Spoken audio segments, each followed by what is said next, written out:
আজকের রান্না চিংড়ি মাছ দিয়ে গাটি কচু। এটা অনেকেই খেতে পারেন, জানি না খেয়েছেন কি না। যাই হোক, আমি কিভাবে বানাই সেটাই আজ দেখানো।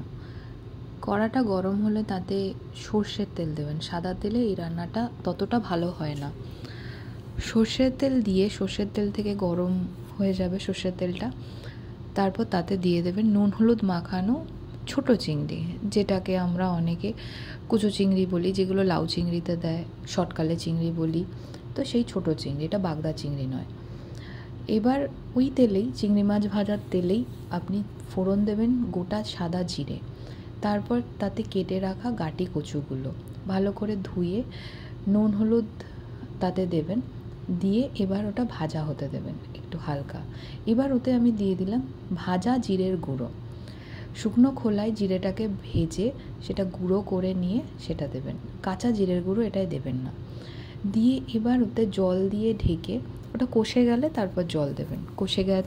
কষে গেল বলতে এটা বোঝাচ্ছে হচ্ছে যে মশলাগুলো ভালো করে একটু ভাজা ভাজা হলে আপনি জল দিয়ে দেবেন। জল দিয়ে ঢাকা দিয়ে এবার এটা যতটা সিদ্ধ হচ্ছে কিনা মাঝে মাঝে ঢাকনাটা খুলে দেখে নেবেন। ওতে অল্প একটু মিষ্টি দেবেন। যে কোনো রান্নাতেই ব্যালেন্স করার জন্য চিনিটা দিতেই হয়, তো অল্প একটু চিনি দেবেন। এবার হচ্ছে গাটি কচুগুলো মোটামুটি 80% সিদ্ধ হয়ে গেলে তাতে গোটা কাঁচা লঙ্কা এবং ভাজা চিংড়ি মাছগুলো দিয়ে দেবেন। এবার ওটার সাথে ওটাকে মিক্স করতে হবে। তাতে সামান্য একটু নুন দিলাম আমি এখন। এবার অল্প একটু গাটি কচুটা সিদ্ধ হওয়া বাকি ছিল বলে আরেকটু সিদ্ধ করার পরে একদম শেষে তাতে ভাজা জিরের গুঁড়ো দিয়ে সেটাকে গরম গরম ভাতের সাথে পরিবেশন করুন।